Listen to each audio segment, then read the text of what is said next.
I'm Grace Smith, a certified hypnotherapist and expert in rewiring the subconscious mind. Today, we're going to talk about 3 hidden reasons you can't sleep or may have insomnia. Understanding this topic is important because a lot of people have fallen into the trap of thinking that their insomnia is their fault. And if they just wear the blue light blocking glasses or take some melatonin or drink chamomile tea or stop looking at their phone an hour before bedtime, that they should be able to sleep. And I have found through helping thousands and thousands of people with their insomnia that there is a subconscious root that needs to be addressed in order to heal and get the sleep that you are worthy and deserving of. Unlike other methods, addressing insomnia through the subconscious is much more effective because the cause of the insomnia lives in the subconscious mind 95% of the time, which means we have to access the subconscious in order to rewrite narratives that aren't helpful so that you can get the sleep that you deserve. And I will say, it's not that chamomile tea is bad for you or that blue light blockers aren't good for you. I think it's probably great to, get a little less damage from that screen time. It's just that people feel bad about themselves for not being able to sleep at night. And these tools are being touted as the way to solve insomnia. And that's just not the case if the cause of your insomnia lives in the subconscious. So good news is you're here, you found this video, you're finally going to understand how to access the actual source of what's causing your inability to sleep at night. Reason number 1, your body, your mind, your emotions are all in agreement that it is not safe to sleep. They came to this belief because of what we might call a little t trauma or a big T trauma that happened at some point in your life. So a big T trauma would be something like sexual assault, a head-on car crash, losing a loved one in an unexpected way well before their time. These things are deeply traumatic and can impact us for the rest of our lives. A little T trauma is something that we typically don't give the time or the resources or the energy to because we tell ourselves that shouldn't be a big deal. That shouldn't be bothering me. Things like a breakup with a boyfriend, things like being fired from a job you only had for 6 weeks, things like having a public speaking moment that didn't go quite so well. These are not things that we would put under the umbrella of being deeply, deeply traumatic. And yet, if they are having an inordinate amount of impact in our lives, we have to address them in order to heal. So there are thousands of examples of little t trauma that could ultimately result in insomnia. So let me give you a few quick examples of things that I've seen from my clients. I had a client who, when they were a child, there was a kitchen fire. There was a fire in their oven while they were sleeping. So in the middle of the night, they were woken up. The fire brigade was there, which is scary enough to wake up and see people decked out in fire gear. In the middle of the night, the parents are freaking out. There's smoke everywhere, and they don't realize that the fire is contained to just the oven. Even if it was, you still got to get out of the house. But at this point, they don't know how bad the damage is. Then this child is taken to a friend's house in order to sleep. So they don't really know this family. They don't really know this house. They're not with their parents, and they know that their house was just on fire. So this happened when they were 5 years old. And I believe at the time their parents were 30 years older, so about 35. This person didn't have insomnia their whole life. They turned 35 and like clockwork, all of a sudden they get insomnia. They assume it's for a whole host of other reasons. We go into the subconscious and it goes, they can immediately smell the smoke in the session. Like that was the first thing they noticed. They could smell the smoke. And they're back in that night and we're able to rework it, rewire it so that little T trauma is alleviated, right? It would be a big T trauma if the whole house burnt down. At least that's how we sort of categorize these things as humans. Like that would be really bad because it was just a kitchen fire. It should have been anything. But no, the body held on to it, that fear, that what's happening? Where are my parents? It's scary, right? It was sealed into their body and seared into their brain. But no insomnia, no insomnia. So in this session, we go back to that moment. Now, after that, the 5-year-old rebounded and was fine. But that mother, the mother of that child, had insomnia for the rest of her life as a result of that experience. Because waking up in the middle of the night to those alarms, fearing for the safety and well-being of her children, that was it. She clearly didn't have hypnosis, the poor thing, and she had it her whole life starting at 35. So this adult client learned you develop insomnia when you're 35. by what they saw, not by what was said. That's not how we learn. Our subconscious is formed by what we see. How fascinating is that? So this poor client is suffering with insomnia for quite literally no reason that has anything to do with anything in current reality. And yet we've got a whole lot of work to do to clean up so that they can be free from this experience that happened decades and decades and decades ago, right? Another quick example that I've mentioned in another video was a woman developed late onset, as I sort of have come to, I've started to call it insomnia, years and years and years after she pledged for her sorority. They woke her up in the middle of the night. It was very scary. It was very disorienting. She didn't develop insomnia at the time. But once we did our first session and we asked the subconscious, what is the source of this insomnia? It brought back to pledge night where very scary things happened in the middle of the night. And so in both of these narratives, the subconscious comes to believe at a certain point, it is not safe for me to sleep. Another example that makes a lot of sense, I think, is for a client of mine whose husband became an alcoholic after the death of his father. He had actually been sober for many years, but when his father died, he relapsed, started drinking again. And so in the middle of the night, as an adult, he would come home, be loud, be a little bit scary. And so once again, the narrative of it's not safe to sleep at night makes a lot of sense. It's a very vulnerable place to be. And so what you have to do is first assess, is that information about it's not safe to sleep at night reflecting your current reality? For the first two examples that I shared, it's not. All the scary stuff that the subconscious mind is clinging to happened years and years and years ago and isn't being repeated, right? Like she's not pledging right now and the kitchen is safe and all of these things are good. For the third example that I shared, it might not actually be safe for this person to be fast asleep when her partner comes home. And so there's a lot more difficult work and a lot more challenging conscious mind conversations that need to take place before that insomnia can really be alleviated in any meaningful way. So if you find yourself in the first camp where the subconscious is clinging to things that it does not need to cling to, it is now safe for you to sleep. In a matter of a handful of sessions, you can completely rewire that experience, convince your subconscious of the truth, which is that it's safe for you to sleep and get the sleep that you're worthy and deserving of. If you find yourself in the latter group, then as much support as you can find, as quickly as you can find it, whether it's with a Grace Method hypnotherapist or other mental health support, to make these tough decisions, do what you need to do to get yourself into a place of physical safety so that once you have these conversations with your subconscious mind and say it's safe to sleep, that you'll be telling it the truth because you are worthy and deserving of a wonderful night's sleep as well. Hidden reason number 2 for not being able to get to sleep at night is the fear of not being able to sleep at night. So once insomnia is established, it's such a painful thing. It is painful in every area of that person's life. And that exhaustion just becomes this horrific perpetuating cycle of diminishing returns. And so as the day goes on, this anxiety around, will I be able to sleep at night? I've got a big meeting tomorrow. I have to be able to sleep tonight. Will I be able to sleep tomorrow? I haven't been showing up for my kids. I have to be able to sleep tonight. Will I be able to be intimate with my partner this weekend? I've been so exhausted. Our sex life is down the drain and I'm afraid that they're going to leave me and I need to get my act together. Am I going to be able to sleep tonight?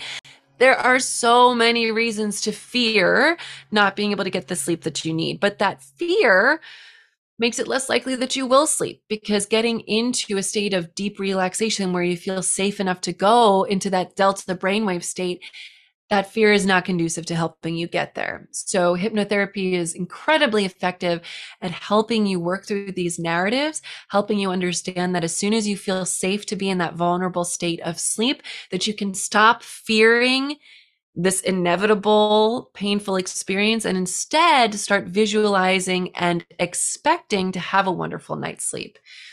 I know it might sound overly simplistic, but it is huge. It is such a huge, big deal.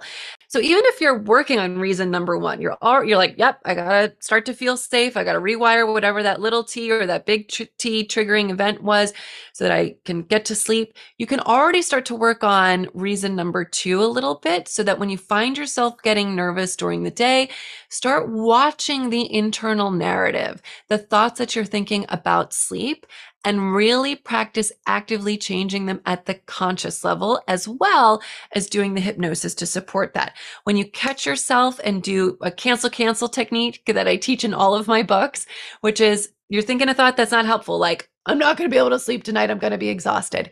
Cancel. Every day, in every way, I'm getting better and better at improving my sleep.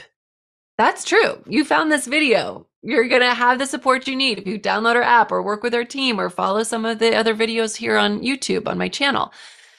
Every day in every way, I'm getting better and better at improving my sleep.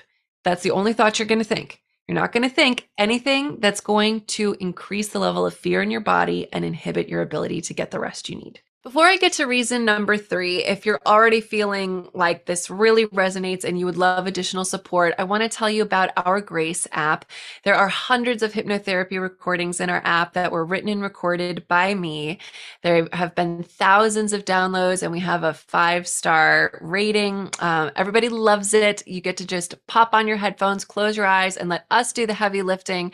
Let us do the work to help make positive, lasting, permanent change in your subconscious mind. We have so many recordings that specifically support sleep because we've got an entire program in there that correlates with my book on sleep. So you don't need to look anywhere else. There is a free version of our app and a paid version of our app. And I just want you to be able to get the rest that you are so worthy and deserving of. So go ahead and download the app today. Get listening. The more you listen, the deeper it goes and the longer it lasts.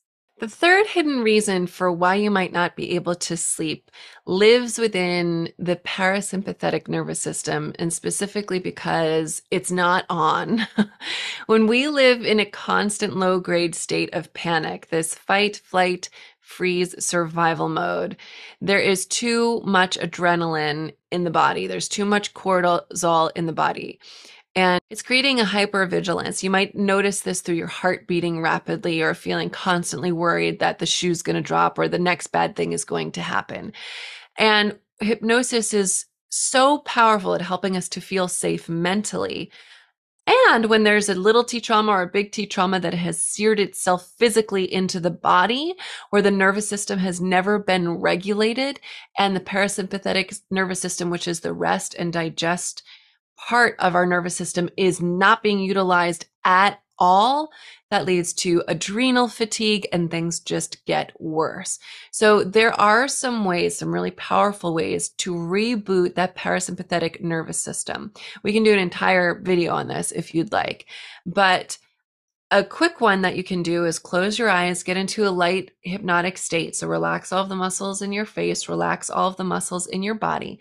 And you're just going to put your fingers behind your ear and you're going to gently move the skin up behind your ear, just very, very gently. And hold it for a couple of seconds. And then you're going to move it down for a couple of seconds.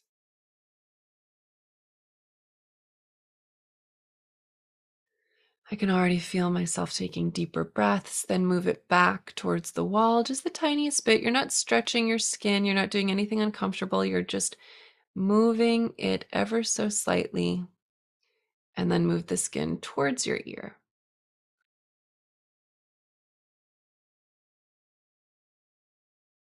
And for whatever reason, these tiny little itty bitty movements are sending a message to the rest of your scalp that you are safe.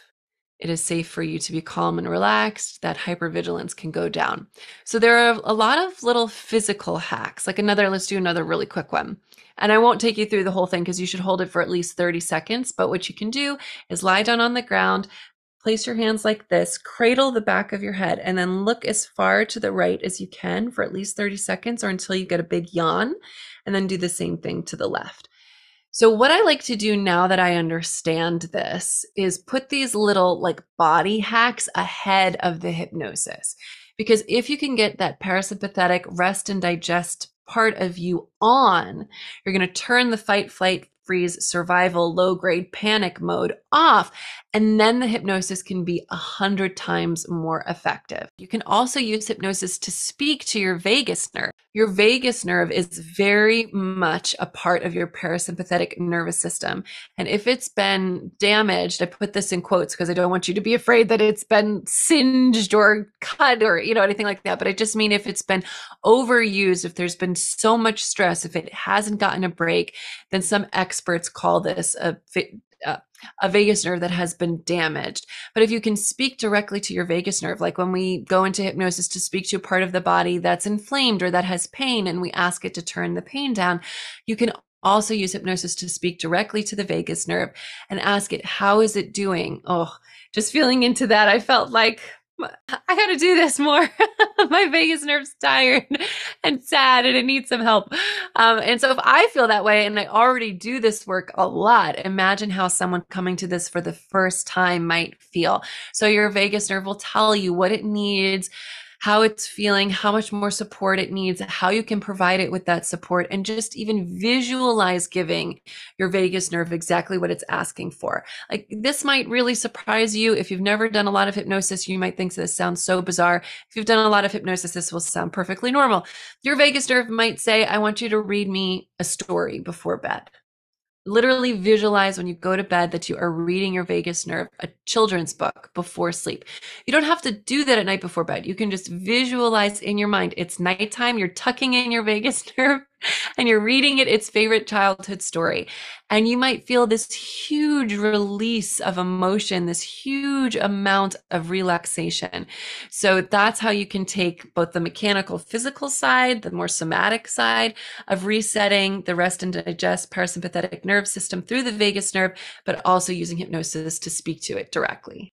Some people will get everything they need just by focusing on reasons 1 and 2 that we talked about. For reason number 3, I find that's really important for people who, like, I really started to need this after I had 2 traumatic births with my children. They were very stressful times, and that was trapped physically in my body. That was not just mental. It wasn't even just emotional. It was physical. The heartbeat was palpable all the time. And these hacks to get the body into a more relaxed state were really great, but then we still had to deal with the narratives in the subconscious, and we still had to deal with the fear of not sleeping at the conscious level. So when you combine these 3 things together, it is like, you are going to be sleeping so well. You're going to be so rested. You're going to show up for your life in ways that you never thought possible. And this is what I hope for you. This is what you are worthy and deserving of. Now that we've gone through the 3 hidden reasons that you might not be sleeping, go ahead and let me know in the comments which one surprised you most. What was your biggest aha key takeaway? And what are you going to do about it? Are you going to listen to the other recordings here on this YouTube channel? Are you going to download the Grace app? Are you going to work with a Grace Method hypnotherapist? Because it's great to have this knowledge and this information, but that alone is not going to change your life forever. Taking this information and implementing it with doing work at the subconscious level is what's going to allow you to get the sleep you are worthy and deserving of. If you enjoyed this video, please go ahead, click the subscribe button, turn on the alert so you never miss a new video, and we will link below to other videos about the subconscious mind that you might find interesting in the description below. Implementing lasting change in your life begins with understanding the power of the subconscious mind, and that you are able to access it directly and rewrite all of the narratives that aren't serving you so that you can experience positive, lasting change. You are worthy and deserving of living the most magnificent life, and by making it all the way to the end of this video today, you are well on your way to getting the sleep you are worthy and deserving of. Thank you so much for listening. I'm Grace Smith, and I'll see you next time. Ciao.